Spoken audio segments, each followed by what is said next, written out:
Afternoon, peeps. Good afternoon, everyone. How's everyone doing? Hopefully you guys are all doing well. Don't forget, hit that subscribe button. If you guys are new to the channel, don't forget as well to like and share the vids. Also, don't forget we are live this evening at 7 o'clock. We'll talk Eubank versus Smith, AJ Franklin, Baturbi of Yard, whatever else you guys want to talk about as well. So if you're not busy, please join me at 7 o'clock this evening for what I think is going to be a fun and entertaining live. All right, before we talk AJ Franklin, let's see if there's anything else of interest to go over. Let's start with this one. Benn proclaims innocence on Instagram post. Evidence doesn't lie. No holes in the truth. Yeah, he's done a lot of social media posts in the last, 4 or 5 weeks. Look, I guess we just have to wait for the WBC's ruling. That's what it is, right? I mean, Monsieur Suleiman, I think, has said that Benn is free to fight if he wants to fight. So you can kind of gather what the ruling's going to be, but that they'll give their own verdict in a couple of weeks' time. So, look, make of that what you will. I did say this, though. I said I would have preferred this to have gone to a court of arbitration for sport, like an independent body, nothing to do with boxing. I think that would have been better. But, look, we'll just have to wait and see. We'll have to wait and see what happens. I know Benn is desperate to fight again. Eddie Hearn has said that Benn will have, I think, a few fights, he said, in 2023. So, I guess we already know what that verdict's going to be. It's now whether or not we believe that verdict. I think that's what it is, isn't it? Do we, the boxing public, the fans, believe what that verdict is? There's so many rumours as to whether or not VADA somehow spiked it. Well, not spiked it, but contaminated his test. There's so much going on behind the scenes. So let's just, again, wait and see what comes out in the next couple of weeks, and then we can all sort of jump on it and have our own say. I think it's difficult to have a proper view on it without knowing everything. Ricky Hatton, very interested in having an exhibition with Floyd Mayweather. Floyd did say that he's going to have an exhibition over here in February. I don't know about these exhibitions with fighters in their 40s, former fighters. I'd watch them. I mean, I was at Floyd's one with KSI's younger brother Deji, and a bit embarrassing, to be honest with you. But look, it must be difficult for fighters just to hang them up. Some do, and I speak to those fighters, and they've even still got an itch. Like I speak to Tony Bellew and Darren Barker, they've got an itch. They want to have a fight. They do. It's not like any other sport where you kind of have senior tours, whether it be sort of golf or tennis. Even football do it, don't they? NBA do it now with their 3-on-3 tournaments. Boxers have nothing, so it just stops. And that must be difficult when you've been doing something since, I don't know, you were 8 or 9 years old and it just done. So I can kind of understand why these boxers want to have these exhibition fights and stuff. But, yeah, I don't know if there's that much interest in it. I guess there's always interest in Floyd because Floyd just is an entertainer, is he? Not just in the ring, but out of the ring. But, yeah, I don't know. De La Hoya received contract. Good. This is good news for Davis Garcia. Devil is in the details. April 15th. Let's go. Okay, that's what we wanted to hear. That's big news, right? That's the biggest fight this year that's been announced. And it's going to take something really big to be bigger than that. I think it's going to do really good numbers. Two completely different personalities. They're going to clash. Can't wait for it. I can't wait for all the build-up, all the press conferences. I think they should do a little tour as well. Not a worldwide tour. There's no point in them coming over here, but they should definitely do a few states in America and really ramp this up. Let's make it as big as we can. Fury to Usyk. I'm going to bust you up real bad, you little middleweight. Certainly not a middleweight. I guess compared to Fury, everyone's little, isn't they? But look, we hope that, whatever's stopping this fight from being announced right now can get resolved. There's obviously a money issue. I think Usyk wanted 50-50 if the fight was in the Middle East. Makes sense, right? If the fight's over here in Wembley or Tottenham, then Fury's going to want a bigger slice of that pie. That makes sense as well. But now, will Usyk accept that? Usyk's coming to the ring, let's not forget, with 3 belts. I mean, don't get me wrong, Tyson Fury is the number 1 in my eyes. He's the WBC, he's the lineal champion. But let's not forget, Usyk has 3 belts. So he's coming into that ring as well thinking, 1 second, this is no A side, B side. This is 2 A sides. It's going to be interesting to see how this one plays out. Francis Ngannou to entertain offers from boxing promoters, MMA organizations. Yeah, we don't need to talk about this. I mentioned it on a video yesterday that I think Ngannou versus Chisora is the one to do. Although Ngannou has said, I think he mentioned, who did he say? I think, was it AJ Fury? Was it Wilder Fury? I don't know the names he mentioned, but I mean, good luck to him. I would rather see him start in against someone. You know, the problem with Ngannou, yeah, is that, look, I don't think Ngannou is a very good boxer at all. I don't. So I can understand why he would want to go straight for the king or the kings, right? Because if he were to fight someone, for example, Jared Anderson would light him up, but there's no money in that fight. So if you're Ngannou, like, deep down, you know you're not going to have a run in boxing. It might just be one fight, and you want to make as much money from that one fight as possible. So I can understand why he's saying, nah, AJ Fury. I get that. All right, final one before we talk AJ. Jake Paul, Tommy Fury fight scheduled for the third time, February the 25th in Saudi Arabia. I know a lot of you hardcore boxing fans won't be interested in that, but trust me when I say that fight generates millions. Trust me. I think Gareth A. Davis the other day wrote a piece in the Telegraph stating that the KSI event on the weekend done 300,000 pay-per-view buys. That's the kind of money that's in this stuff, people. Jake Paul, Tommy Fury will do more than that. It's a huge amount of money. Tommy Fury, I think, was offered $2.5 million to fight Jake Paul. $2.5 million. There are only, I would say, 10 boxers. Yeah, maybe 10 boxers that can generate that kind of money, that will get paid that per fight. So it shows you the amount of money that's in that. All right, there are a few more stories. We'll get to those in a minute, but let's talk AJ Franklin.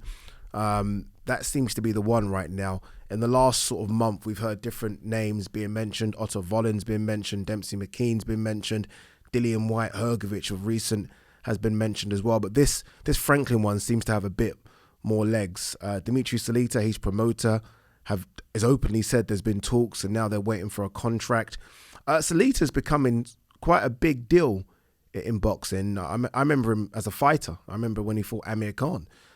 He's sort of he's transferred over to the promotional side behind the scenes very, very well, and he's becoming quite powerful. You think he's got Otto Wallin, he's got Clarissa Shields, and I'm sure he's got many others as well. But yeah, look, it looks like it's going to be Jermaine Franklin in April. Now let's talk about the positives and the negatives. I think they're both, there are some on both sides. Let's talk about the positives of AJ versus Jermaine Franklin first. AJ's having a fight. That's the obvious one. That's the first one. Anthony Joshua will be having a fight. And I say this not just as an AJ fan, but as a boxing fan. I want to see AJ be way more active. Like way more active. I in an ideal world, and I know I'm greedy, but I want to see 3 fights a year. That's what I want to see from, not just from AJ, but from anyone. But from AJ, I want to see him be so much more busier than he has been in the last few years or so. Just because, look, for me, if you're going to get better at something, and I get it, sparring and, you know, everything else is all well and good, but if you want to get better at something, surely, like any sport, like anything in life, surely the more times you do it, the better you get. And I get it, boxing is difficult because you get beaten up, right? You can't just keep doing it. But if AJ doesn't, and he hasn't really suffered any damage in his last 3 or 4 fights, keep going, stay busy. So look, that's a positive. We get to see what Derrick James has brought to the table in a short space of time, but we get to see AJ is in Dallas, I'm led to believe, with Derrick James.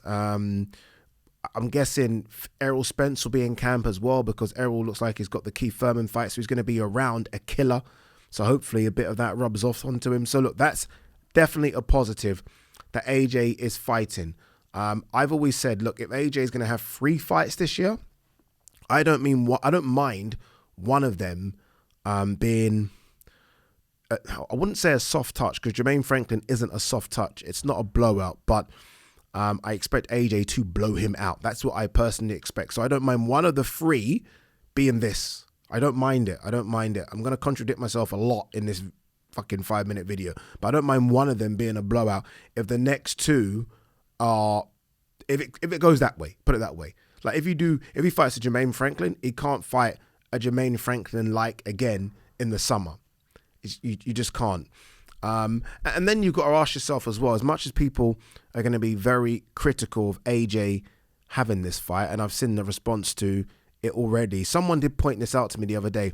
AJ has lost 3 of his last 5, which you can sometimes forget. AJ has lost back-to-back fights. So if someone has lost, so if the name wasn't Anthony Joshua and someone's lost 3 of their last 5 and they've lost back-to-back, and I get it, AJ was a unified heavyweight champion, but if they've lost 3 of their last 5 and they've lost back-to-back, this is acceptable, no? Is it not?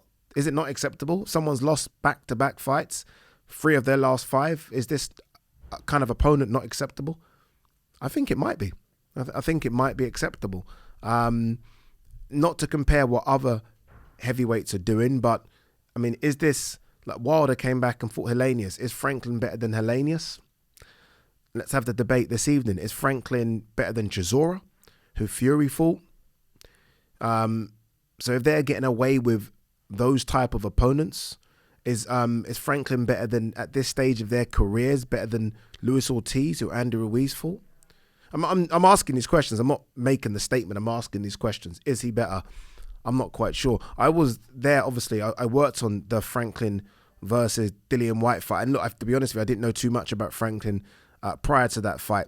And in my head, I'm thinking, okay, that was a really bad Dillian White performance. Or was it a case of Franklin was a bit better than we maybe thought he was? Like, I thought he had good hands, decent foot speed, decent power, nothing crazy. But I remember watching that, thinking, I think I actually done a video after saying I would expect Joe Joyce to completely put that guy to sleep, AJ to put him to sleep, and I think I mentioned a few others as well. So look, am I over the moon that AJ's fighting Franklin? No, of course I'm not.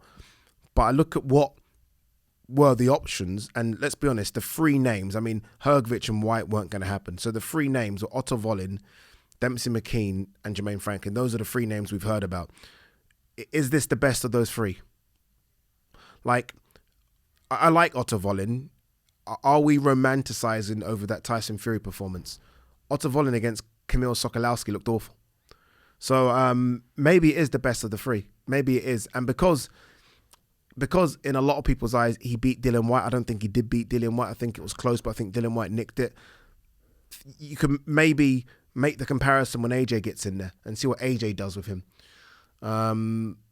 We'll see how it plays out. Again, nothing's been announced as yet, but it does look like AJ will take on Jermaine Franklin. The thing about this for AJ, because for me he's fighting a guy that's on the cusp of top 20, the negatives are you've got to look very good.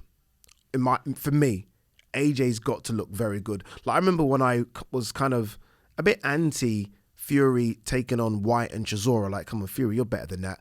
The way in which Fury played with both of them and destroyed them, that's kind of what you got to do. If you're going to go down to that level where AJ's going down, and he is going down, you've got to destroy him. This is no points victory. You've got to put him to sleep.